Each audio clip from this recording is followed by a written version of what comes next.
Hello, listeners. This is Jesse. This is Greg. And you're listening to Spoilers Are Good Actually, a podcast where we watch some of our old favorite shows and talk about how knowing the ending affects our experience the second time through. Today we're watching Avatar: The Last Airbender, Book 1, Chapter 6, Imprisoned. Now this is Spoilers Are Good Actually. We will separate the podcast into two sections. There's going to be a non-spoiler section at the beginning and then a spoiler section after that. We encourage everyone to either watch the show or just enjoy spoilers so that you can listen to the spoiler section at the end. And one quick content note, Avatar: The Last Airbender is a kids show, but this is not a kids podcast. While we won't be going into any more adult or mature themes than the show itself, we will be using adult language. So listener, be warned if you don't like cursing. How do you feel about Imprisoned? It's fine.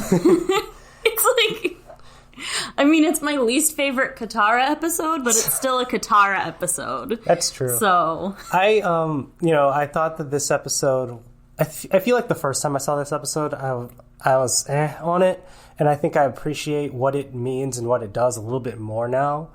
It does provide some very good, important context for the war in the Earth Kingdom cities, and it's really useful to kind of like put us in the mindset of like the every person whenever they're like dealing with this war that's been going on for literally everyone's entire lives, except Boomies.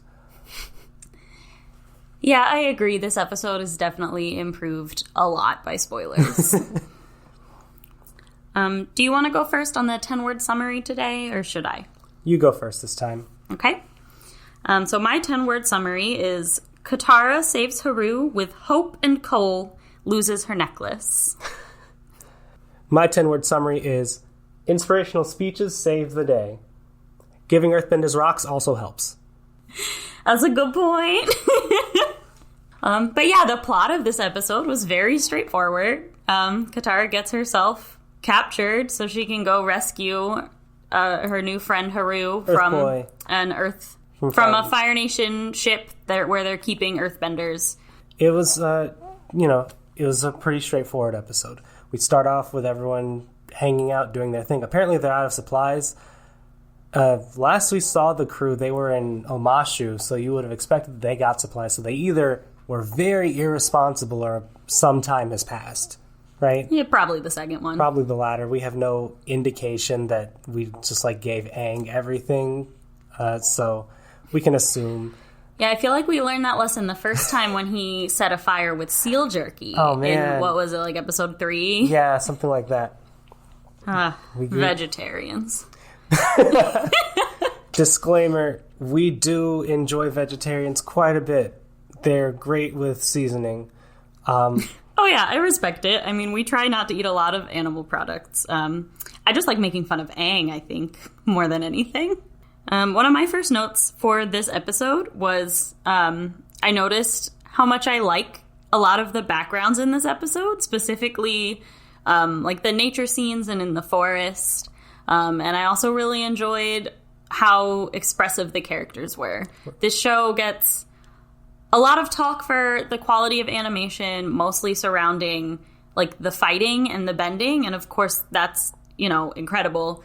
But this time around, I'm really appreciating some of the other bits. That's a good point. They really got to kind of, first of all, show us a very different spot. This is the second Earth Kingdom location we had, and it's the first one that's not a full-blown city. So we got to show people in the woods. We got to show this, like, the ravine. We got to show a lot of very different environments that we normally don't see. And then we also, it does look like the animators started to flex their chops as far as how the characters express themselves. I think the most significant one that I saw was when Katara and Sokka were doing their little plot to get captured, and we saw the way Katara would have her facial expressions change when she's making fun of Sokka's ears, and Sokka's like, how could don't seriously back off, please. And she would say, like, I'll bet elephants gather around and make fun of how big your ears are. Do other animals use your ears for shade? And And you could see the way her face was made it even funnier than the scene already was. I loved it. Yeah, they definitely exaggerated a lot of the facial expressions there, which really went along with the rest of the comedy of that scene, which is just... I did a little chef's kiss motion. I forget sometimes that y'all can't see me. The fact that these Fire Nation soldiers believe that it is earthbending frustrates me. But, like, suspension of disbelief is something that you have to enjoy things. Yeah, well, you know, we can imagine that if you are a Fire Nation soldier, you don't particularly care too much about actually learning about the styles of bending, what their forms are. You do know that if a rock is flying in the air, it's probably a person doing it, right? Yeah. So, and maybe you heard the little, like, all hands on deck, the Avatar's out there somewhere, but, like, I don't think there's a good reason for you to think the Avatar is floating this rock that this woman made fly when she literally said out loud, earthbending style. So... I think that we can give them... We can imagine that they can believe it. It was kind of an intentionally flimsy plot anyway. They just wanted to get Katara to the place, to the prison. Mm-hmm. This prison didn't have a name or anything like that, did it? No, it was just a prison ship. Mm.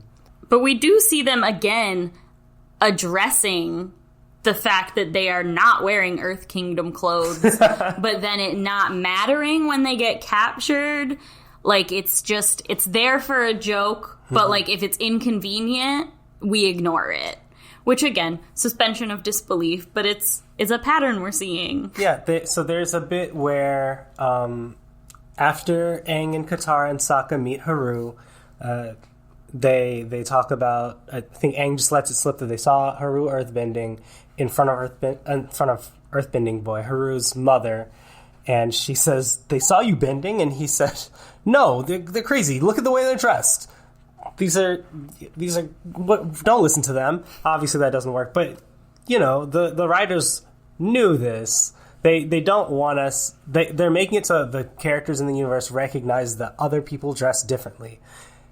And so there are a lot, you know, it kind of fuses the metatextual and the, like, in-universe significance of their dress, because from a storytelling perspective, it's very convenient for all the waterbenders to be dressed in blue, and all the earthbenders to be dressed in green, and all the Fire Nation people to be dressed in red, and for Aang to be orange and yellow because he's the only airbender. That makes sense. It's very easy for us to kind of categorize them in that way. That's not how most people work, but the universe of Avatar has said it is weird to Earth Kingdom people to see people dressed in these blues and these oranges, which means that there should be the connection that we have already made. This guy's wearing green, he's probably an earthbender.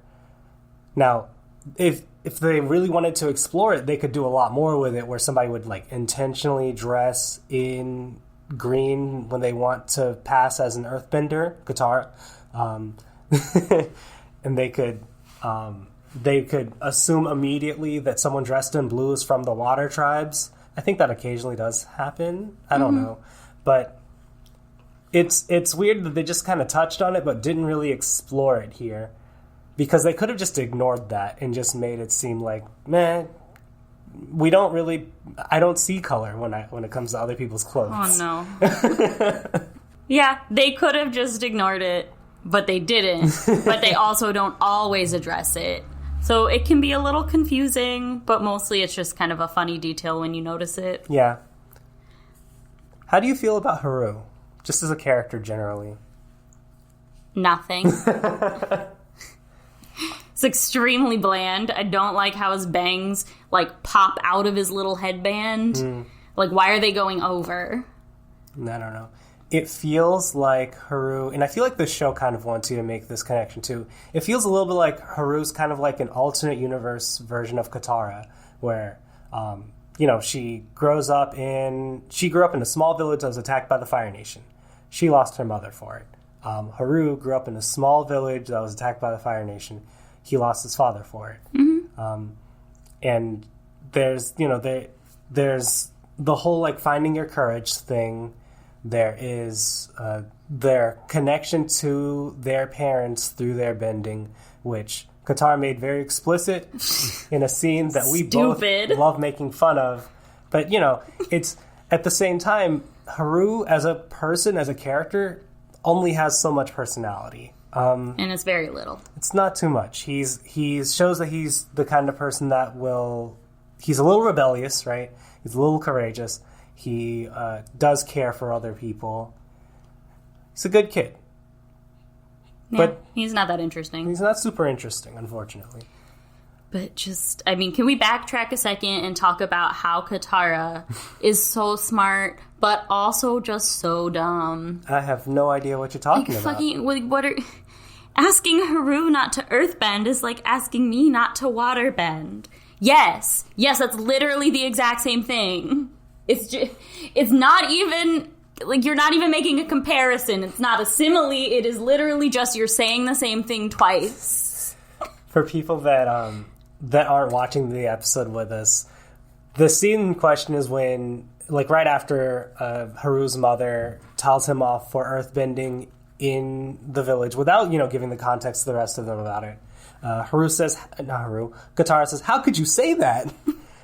How could you tell your son not to earthbend? Telling him not to earthbend is like telling me not to waterbend. Katara, you just met this woman. She doesn't know you. What does that mean? What's the significance of telling you?" She certainly did not even know you were a waterbender until that moment. That's very true. What do you think you're accomplishing? That's like saying, I don't know, you're like, how could you say it's hot out? That's like saying it's 90 degrees outside. Just the same thing. It's literally, you're just repeating yourself. It's fine. It establishes how much of a, like, personal connection she has with her bending, and that's, like, a really important aspect of her character. And they talk later about how, like you said, their bending is a connection to their parents, and for her, it's a connection to her culture, being the only Southern waterbender left. Like, I get it. Mm-hmm. It's important. That line is dumb. Yeah. This episode also has a lot of the dynamic between Sokka and Katara. Aang to a lesser degree because he's also there, but Aang usually just goes along with what Katara wants, and it's a lot of Sokka saying, "Hey, we hear these loud sounds while we're trying to eat out in the woods. Let's not follow them." Katara and Aang immediately rush over to them. That's when they see Haru. Then Haru gets captured, and Sokka's like, "Yeah, I think we need to go." And Katara's like, "I'm going to go there after him." And then Katara gets captured. Sokka says, "You got 12 hours. 12 hours later, Sokka's there, and he's like, "Hey, Katara, your 12 hours are up. We need to leave." Katara says, "No, I have to stay." And Sokka says, I think it was a line that you really liked, where he was like, I hate when you get like this. Right. I hate when you get like this. Which is so funny. Gives in again. It's like, we've seen her get like that, like, once. But the way he says it is like, oh, no, she's just always like this. She just does this constantly. And, anybody that's watching and seen the show so far is like, yeah, that's probably true, isn't it? She is like this all the time, I'll bet. And, it doesn't establish that dynamic. That dynamic's already been established, but it shows reinforcing it again. Right.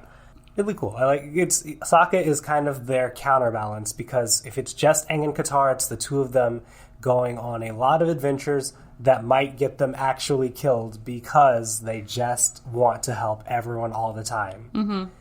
And you need someone like Sokka there to tell you, hold on. Let's think on this.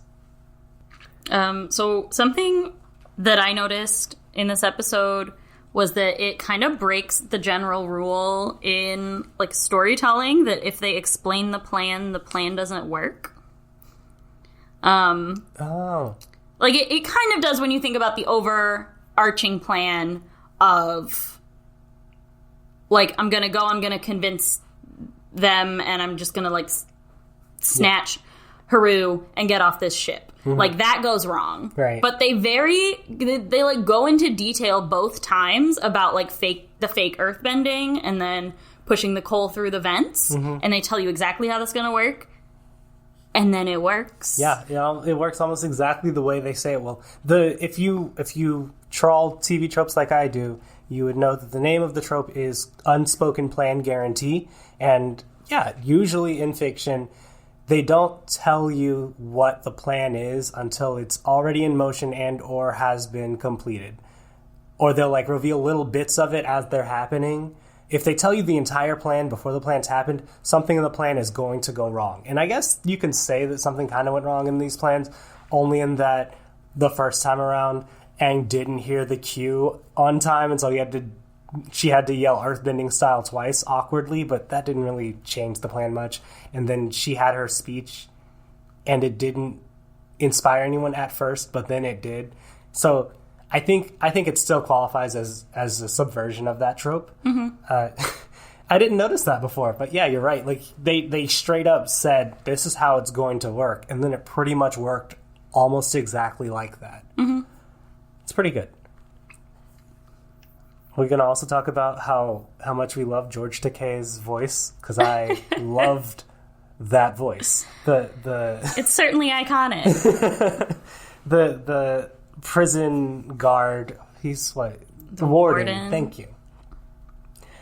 And he is just a textbook case of bad leadership and villainy for the sake of being a villain.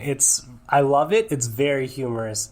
But at the same time, I was just watching him and I was like, why did you toss that captain over the ship?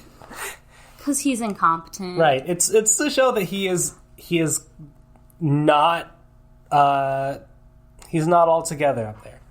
Yeah, George Takei ended up also just, they did that little bit where he was purposely cruel for the sake of being cruel. He was talking to the people, and one of the prisoners coughed, and he sent him into solitary for a week. Oh, speaking of which, that reminds me, this episode also establishes something that if you're a first-time listener, you're probably wondering, can earthbenders bend metal? And the answer is no. They cannot bend metal. They are held in a prison made of metal because that way they can't actually resist. And it's a little more subtle. They don't explicitly say it, but there's definitely like big wooden crates kind of around, and so you can see that they can't bend wood either, which is a question that a lot of people have. I didn't notice that at all, actually. Oh. I mean, I believe that happened. I just didn't notice it. I'm specifically thinking of the scenes where they're like sneaking on to the boat. There's a bunch of wooden crates. Wow, okay. But yeah, I do think it's really cool how they kind of just get you asking these questions about the world building and don't just explicitly tell you everything. Right.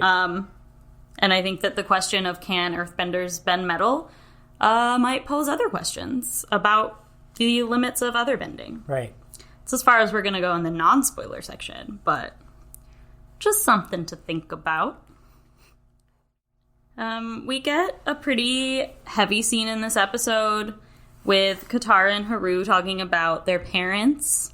I jokingly wrote, drink every time Katara touches her necklace. Because that is already, in 6 episodes, just such a huge thing that she does all the time. Anytime she's emotional, she puts her head to the side, she touches her little necklace, and she's just like, my mother. And it's a little funny, but, we definitely see it in one of its most serious lights here. When they're just, having this honest conversation about the things that they have lost because of the war. Which really ties into, I think, one of the themes overall in this episode, which is just examining how kind of everyday people are experiencing being on, the receiving end of this war. Oh, that's a good jumping off point for another character who I have always disliked until we started talking about it and thinking about it more, and I still don't like him, but we have to address him. And he is the snitch that shows up in this episode. So, kind of a shit move to be buried under a bunch of rocks, get saved by an earthbender, and then immediately sell out that earthbender to the Fire Nation. Yep. And we don't know what it is, but we can speculate on the circumstances that led to him doing that. We do know that he was surrounded by 3 or 4 other Fire Nation goons when he said, there he is, that's the earthbender. I am not saying that it's okay or that we need to excuse him or anything, or that this is even true, but I can easily see him maybe being roughed up for the tax doubling and not having the money, or bumping into a Fire Nation soldier, and that soldier's like, I could have sworn I saw you screaming for help under that thing over there. How'd you get out, right? There are a number of plausible explanations for this man selling out Haru, and it is not necessarily a terrible thing, though it is not a courageous thing to do, right? To give in to these pressures that are beyond your station. This man is not going to be able to take on any Fire Nation soldier. He probably can't actually resist in any meaningful way.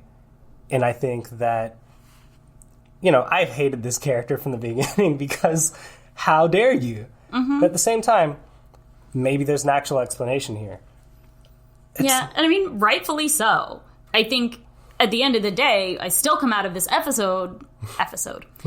I still come out of this episode just hating him. Right. And really not agreeing with any of his choices and thinking that they are pretty morally reprehensible, right? Just given the severity of what we know, and we know that he knows happens to earthbenders. But it's just one kind of end of the spectrum of all the different reactions that we see people having just in this episode.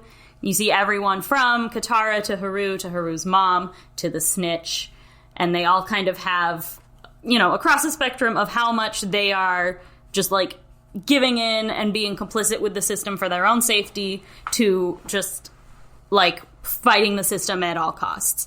And I think that all those characters are very much, human decisions. And it makes a lot of sense to kind of see how easy it is for someone to sell out their own fucking morals when they're placed in these situations. It's scary and it sucks, and it's not in any way to condone this, because I know that this is it's rough. Unfortunately, a real world problem. Yeah. Right? This is drawn from real world history events. And you think of Nazis and the people who sold out their neighbors versus the people who helped people escape. I was thinking more modern, telling ICE about your neighbors. Yeah. Right?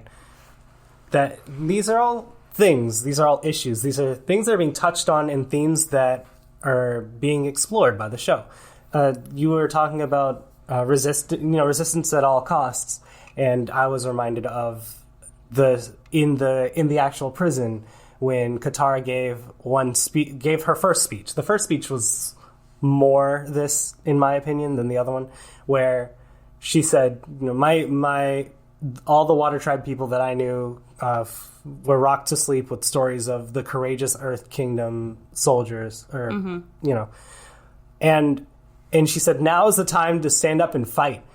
And my first thought was, why are you trying to rile them up into a suicidal mission? At this point, during her first speech, first of all, nobody knew her except for Tyro and Haru.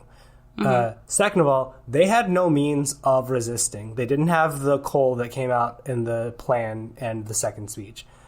They were just in the prison yard eating their food. And you could see that many of them were very old people who probably have been in this prison for a while and have just been trying to wait out the war. What Tyro said to Katara We just want to wait out this war, hope that some of us get to, live long enough to forget that all of this happened. That is a perfectly reasonable and acceptable stance. And in fact, it's probably the safest one and maybe even the best one, depending on your actual circumstances and where you are. Usually, it's not a good idea to try to break out of a place, and it's almost never a good idea to try to break out of a place without either a plan or the means. Yeah. Obviously, it changes a little bit in the second one when they actually have the rocks, but even then, it's a big risk, and it's really hard to tell somebody that they are obligated to do that. But at the end of the day, they do succeed. They do win the day. And I feel, I like stories that do that. I do enjoy that. Yeah, and I think the messaging of the show is pretty clear, where, like, the old man snitch is clearly in the wrong. Mm-hmm. And, like, we're all supposed to be, I think, rooting on Katara this whole time, and then kind of watching Haru and his father get kind of, like, turned, hyped up, get the courage to act on something. But it's important in order to do that we really, like, see and understand why it's been a reasonable decision for the prisoners to not riot, for Haru's mom to try to get him to hide his earthbending. Mm-hmm. Like, those are both things that are more nuanced. Yeah. And just, they're not on either side of the spectrum, really. Yeah. I also feel like there's not I feel like there's got to be a better way to say this, but I enjoy this wording, that Katara has a kind of hero privilege where she is more prone to thinking we need to resist, we need to fight because we can win, because she is always with the Avatar, mm-hmm. because she is always in a spot where she can potentially win. Katara herself is very competent. Her brother is very competent. Her best friend is a prodigy and also the chosen one. So usually when she sees a situation of something that's going wrong, her first reaction is, we shouldn't allow this to stand. We should win. Like, we should go and we can win. Now, some of that is actually her actual personality. We know this mm-hmm. for a fact. Katara is the kind of person that will almost always do what she can to save and help people. But also, if throughout all of Katara's life, every time she tried to resist, she lost and was struck down and beaten down, then I think she would have a different kind of reaction than the one that she has when she's in the prison in the first place. Yeah, absolutely. But yeah, I mean, I think that, again, it's the kind of thing where at first it's a really straightforward story and lesson, but there's a lot to be pulled from it because it's really interesting, kind of seeing all these perspectives clash. And I don't know. I enjoyed it. I really like this one a bit more, kind of looking at it more critically and thinking about it more, because normally it's just a pretty straightforward story. Mm-hmm. And listen, I've got my problems with the politics of the Avatar universe, but, like, this one I think is pretty good. Mm-hmm. I guess it is time to move on to the golden fuck. Mm-hmm. I have exactly one. I also have one. We don't have a jingle. We need a jingle. I mean, I'm gonna have us pause here so that Jesse can maybe find a jingle or just leave an awkward pause, depending. Oh my god. Introducing the one, the only, the golden fuck. Okay. And I really like that jingle, Jesse. I appreciate it. Uh-huh. Thank you so much. So do you want to go first, or should I? I'll go first. I went first in both today. You did. My nomination for the golden fuck is as simple as the captain as he gets thrown over the edge of the boat. I don't even feel like I need to say anything to explain when he'd say fuck, why he'd say fuck, why it's funny. Or how it would be, or how you would hear it. That's a good one. Mine was at the very, very end of the episode when Katara instinctively reaches for her neck and realizes her necklace isn't there. Right then she could go, fuck, my necklace. because that's a very normal reaction. That's a reaction that a lot of us would have, especially for something as like significant as Katara's mother's necklace. Yeah. I think that's the perfect spot for a fuck in the episode. Ooh. Yeah, I mean, the question is just, do we choose the funny fuck or the serious fuck? And frankly, in a more serious episode like this one, like, I mean, the first, like, third of it is pretty goofy, but it's more of a serious episode. Probably the serious one. I think that's really good. Yeah. I think that would add a lot of weight to a scene that's already, like... Yeah, we've definitely... Whoa, twist. We've definitely honed in on this necklace for a bit, too. I think that it's the perfect spot for it. So, are we going to officially give Katara the golden fuck for this episode? Yeah, I think so. Okay. Hello, Editing Jessie here again. Last week we promised you the results of a poll to decide the winner of the golden fuck, and I'm here to deliver those results. So we put a poll up on our Twitter, @SpoilersAreGood. Funnily enough, the results came back exactly 50-50. If you'll recall, we were deciding between the moment where Aang almost impales himself on a stalactite or stalagmite. We never decided which of those was correct. And the moment where Sokka falls over in his crystal tomb of Genomite. So yeah, the results on Twitter were 50-50. So what we decided to do is we went to friend of the pod, Jane, who does not have a Twitter, so did not get to vote in the original poll, and had her give the deciding vote. So in the end, the golden fuck for Season 1, Episode 5, King of Omashu, goes to Sokka. Thank you guys so much for your participation, and enjoy the rest of the podcast. Well, so I guess on that note, it is time for us to head into the spoiler section.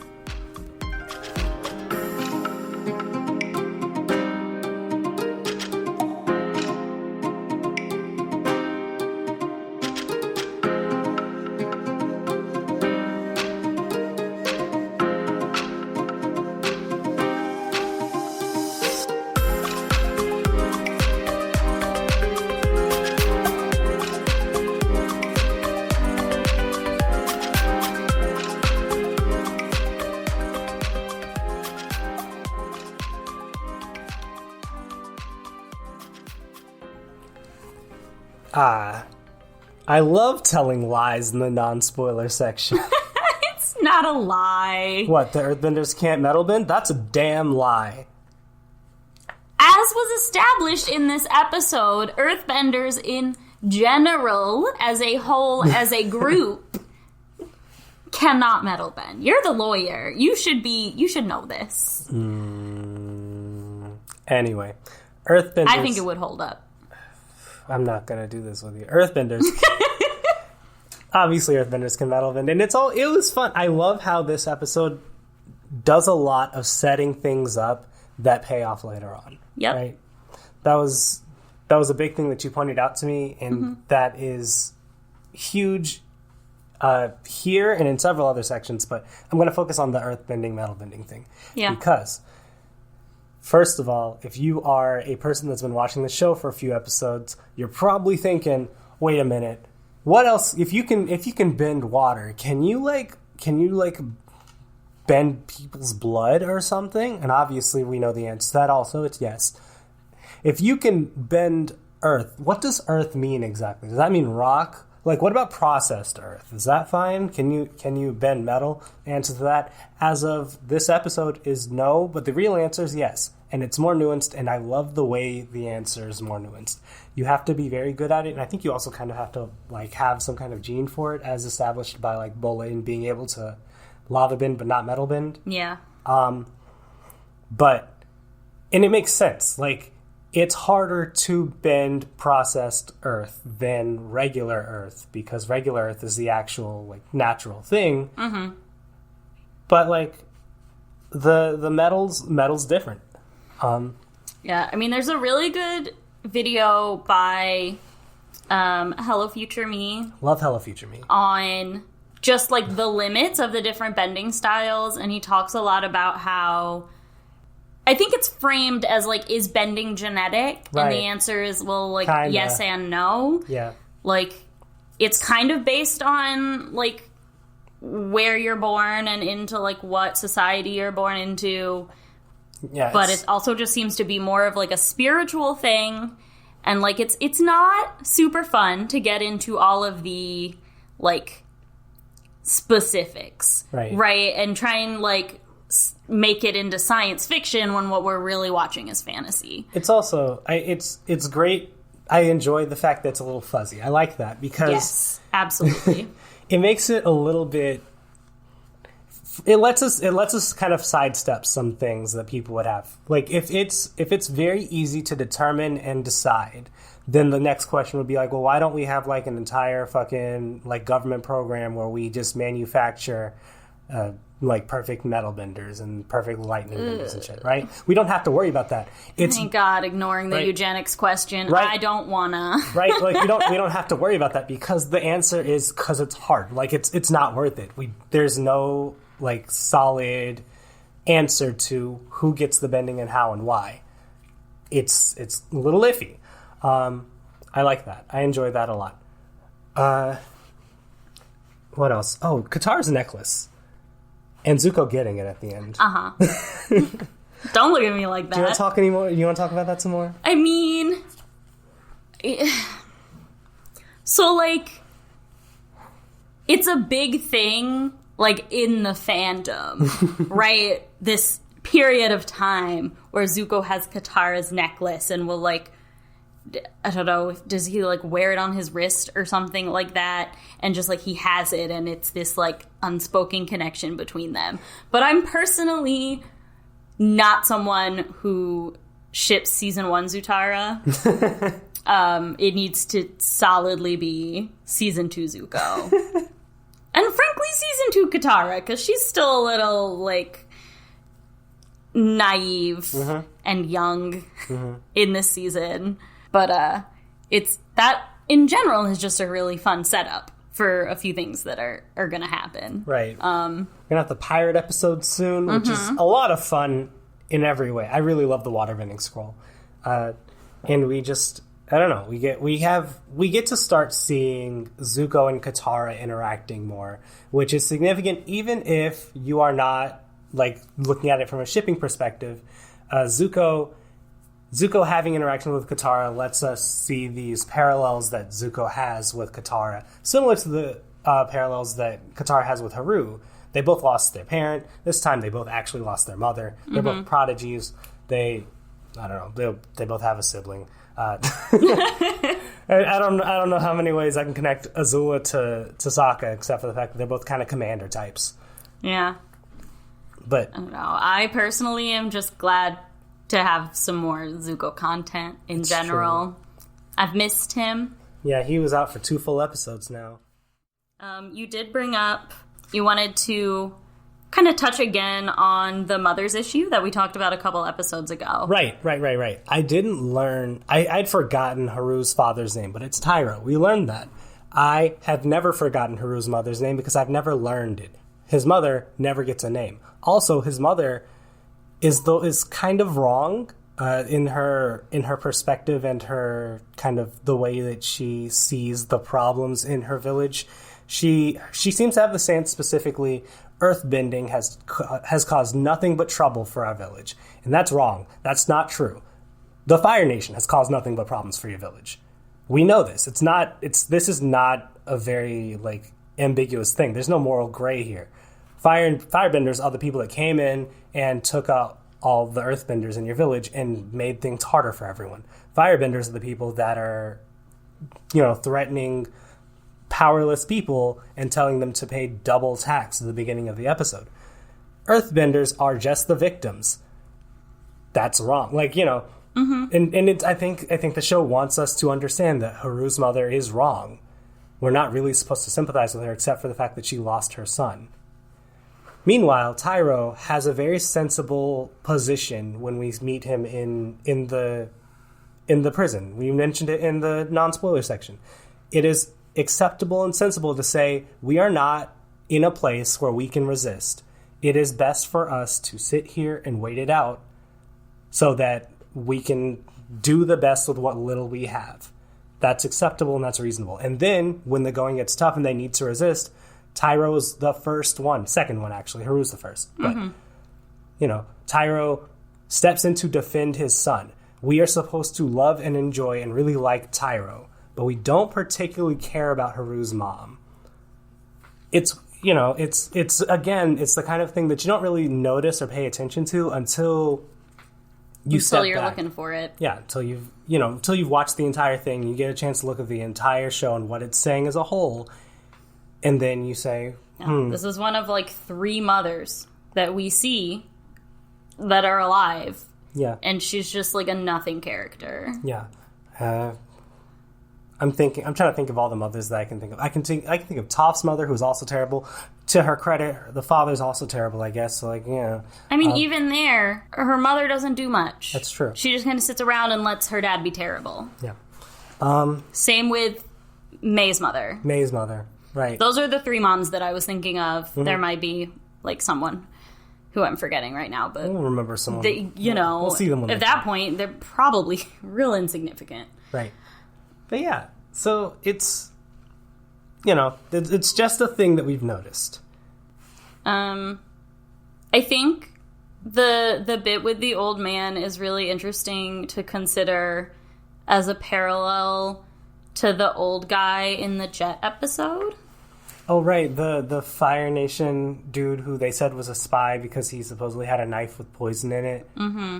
Yeah, I don't know. I just think that they are kind of in similar situations on opposite sides of the international conflict, right. And they both react kind of the opposite of what you would expect. That's true. For, what quote-unquote side they're on. Right. The Fire Nation spy dude ends up supporting Sokka and, helping him out, while Earth Kingdom dude is like, there he is. That's the Earthbender. Huh. Yeah, I think that's... I don't know, they just start pretty early on, kind of introducing this concept of, like, humanizing the citizens of the Fire Nation. Yeah. And just really, like, focus it on the people in fucking power, like the asshole warden. Right. Like, the Fire Lord. Mr. Takei, how could you? But yeah. I also wanted to talk about Katara's little thing with Sokka where Sokka said, I think you're both crazy. We need to step back and leave now. And she says no. It reminded me specifically of the scene in the Painted Lady episode. Right. Where Katara said out loud what we've known, but she made it very clear where she said, like, no, I will never turn my back on people that need me. Something along those lines. Yeah. And, I love seeing the first kind of bits of this being laid out before us. We're seeing that Katara really has a hard time just letting go and letting things lie. And it's, I think this is a very good thing about her character. I love the fact that she cannot say no to people in need. Yeah. I mean, when you think about it, it makes a lot of sense that she would have this intense need to take care of people and save people who need her help. I also think that she has probably a lot of guilt at the idea of kind of, in her mind, letting bad things happen to people. Right. And I think a lot of that stems from her being, like, put into the mother figure role at home after her, mother died and her father left. Right. That is just, I don't know, that's absolutely what was expected of her for several years as a freaking preteen. Yeah. To be in charge and taking care of everyone and, like, you have to do this because people need you. Right. And contrast this with Sokka, who's much more the kind of person that will basically triage the situation and say, this thing is more important than everything else. I know it sucks that we're going to cut this off, but we cannot succeed if we don't do this very important thing. it's really bad that Haru and his father and all these people got captured. But we need to stop the Fire Nation. We need to save the world. We've got to go. And this, stems a bit from him looking up to his father who's gone, his all of his friends and family, all of the men of the village, right? In him saying, I have to step up and be that person.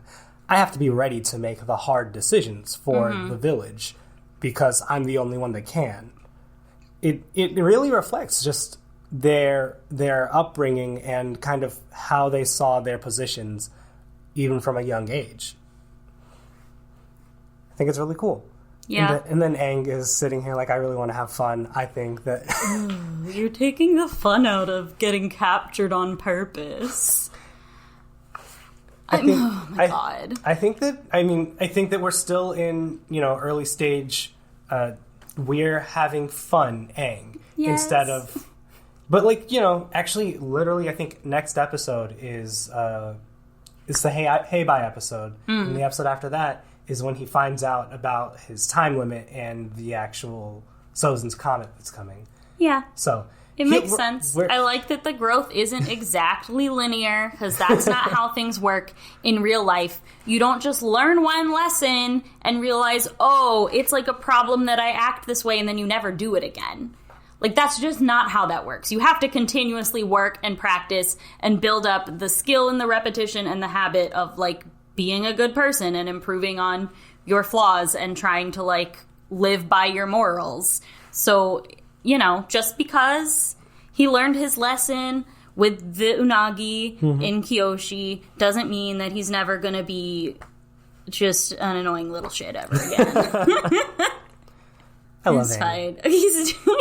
Aang's great. He's not in this episode that much. He was, the episodes... He's around. The episodes kind of do a thing where they're like, we are really focusing on one or two people at a time. This time it was Katara. And it's to the credit of the show. It's a good decision.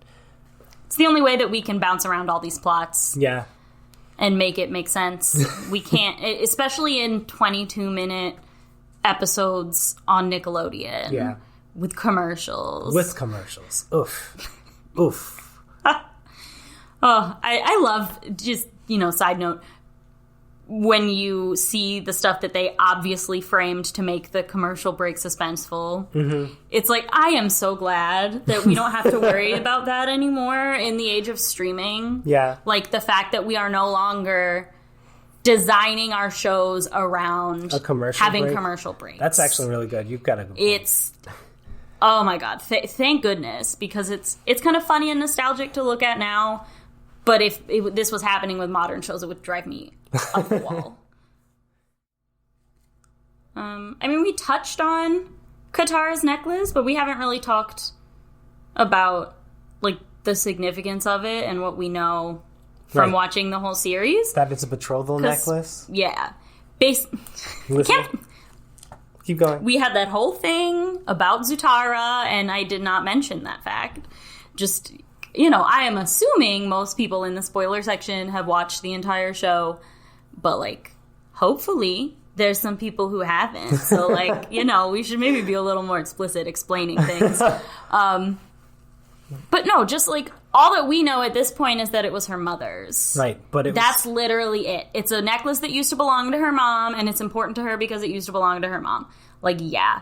But then we just, I don't know, we get all this context about how it was her mom's, but before that it was Gran-Gran's. And Gran-Gran ran away from the North Pole because it's a betrothal necklace.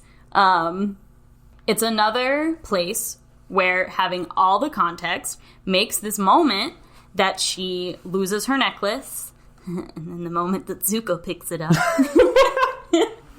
It gives that a lot more weight. And a lot more meaning, because as of up till now, it is much more of a little melodramatic, my mother. But that necklace has a lot of history, and it has a lot more than just being some random trinket that belonged to her mom. Yeah, it is less like losing a hat that your mom gave you, and more like losing the ring that, your granddad gave your grandma that she gave to your mom when she got married, that she gave to you when you got married. It's bigger. It's more important in, having that little context really makes it changes the way you look at it a little bit. It's also nice to know that she does get it back. Yeah. But, because, again, Zuko is not malicious.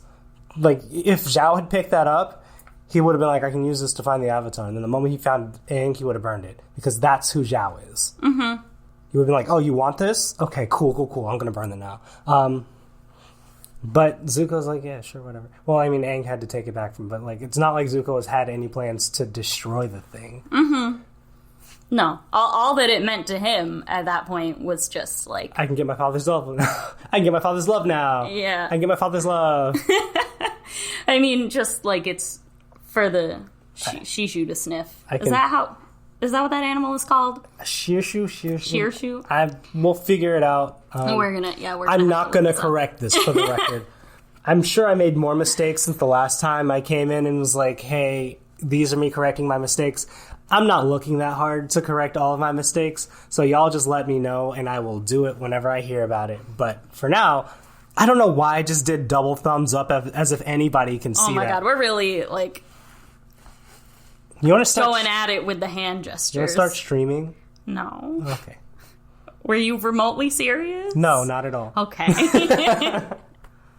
Oh, I like to think that, after the war, there is a conversation that happens between Zuko and Katara where he, is enlightened of the fact that it's a betrothal necklace. And he's like, oh, that's awkward. I definitely, personally clasped that around your neck that one time. Oops. And then they're blushing. The blush is a bit of... they love each other. You added a bit of... Okay, just... I was like, yeah, I can see that. And then I was like, oh, she's going to non-canon. There it is. Okay, cool. Me yesterday saying, I don't want to talk about shipping too much on the podcast. I'm worried people aren't going to like me now. Mm-hmm. Just full on giving you my headcanons of their relationship. It's fine. I don't know. It's fun to think about. Yeah. I mean, I think a lot of these headcanons are fun. And in fact, audience, please give me your headcanons. If they're not trash, I'll listen to them. We'll probably bring them up. Especially, give us the really fun ones, man. And it doesn't matter what the pairings are. Even if it's a Katang one. Especially if it's a Katang one that makes Jesse angry. Ooh, give me that. Why are you doing this to me? What's the Twitter for the podcast, Jesse? Yeah, you can find us on Twitter at @spoilersaregood.